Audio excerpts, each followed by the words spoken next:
The male ward at the Skeldon Hospital was recently refurbished. Details in this report.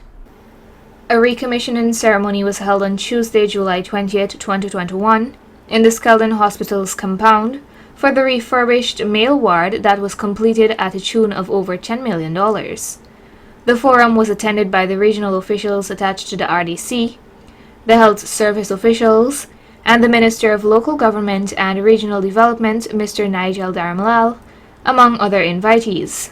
The CEO of the New Amsterdam Hospital as well as the Skeldon Hospital, Dr. Bob Ramnath, expressed gratitude to the government for this timely and much-needed investment. Thank you to the government of Guyana and the Regional Democratic Council, Region Number 6, and every other individual, be it the engineers, the administrators, and every other person who would have made this project possible. That is the rehabilitation of the 17-bed male wards that are located just up there, where I'm pointing. Dr. Ramnath continued to reveal the proposed projects that will be implemented at the Skeldon Hospital to improve the quality of health care to residents in Skeldon and its neighboring communities. 300 kilovolt transformers, so we're now having a total of what was it? Was the 300 total, right? So those transformers are purchased and they are scheduled to be installed next Tuesday. The construction of a minor operating theater. The site has already been identified where this building is standing, so this building will be removed and the theater suite will be constructed here. Eventually, and for the years to come, is to reconstruct the entire Skeldon Hospital. With the lands being identified at the back of this hospital, you still have staying quarters.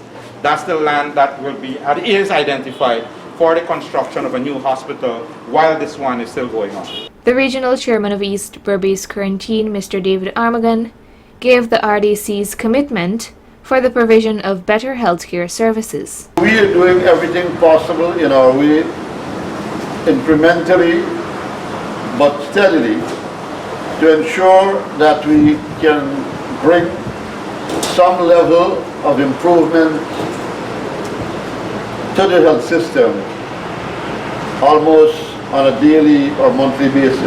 That is why this male ward is being renovated, and over time more of the wards will be renovated, and as Dr. Bob pointed out, a number of other works will be done over the months and years so that, overall, at the end of it all, this hospital can have a general upliftment. Minister Darmalal delivered the feature address during the brief program. Currently, this hospital does not offer tertiary type services. I think that other hospitals offer in the region as well as beyond the region. And so you would find that a lot of what is happening here, patients would have to be referred. Today's investment, where the male ward has been rehabilitated, I believe is a signal to the people of Skeldon and to the extended areas, the catchment area that this hospital is part of, that we are serious about improving our services, and we are serious about making sure that everyone gets an opportunity when they come here to be looked at. At this point in time, I think the doctor-patient ratio is still very low at Skeldon. I'm advised that there are 3 doctors at the hospital, but the daily flow of patients coming to the hospital, it's almost 100.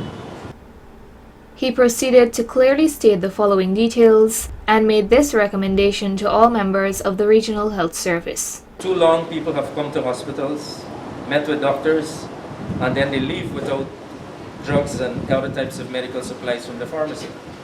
So our government has spent billions of dollars in the last 10 months. There's no shortage of drugs and medical supplies from the level of our procurement. What we would like to see happen is that our facilities request drugs and medical supplies from the Materials Management Unit. The Minister, the Regional Chairman, the Regional Vice Chairman, and Regional Executive Officer, along with the other invitees, were later given a tour of the rehabilitated male ward at the Skeldon Hospital. Narima Ali, Channel 8 News.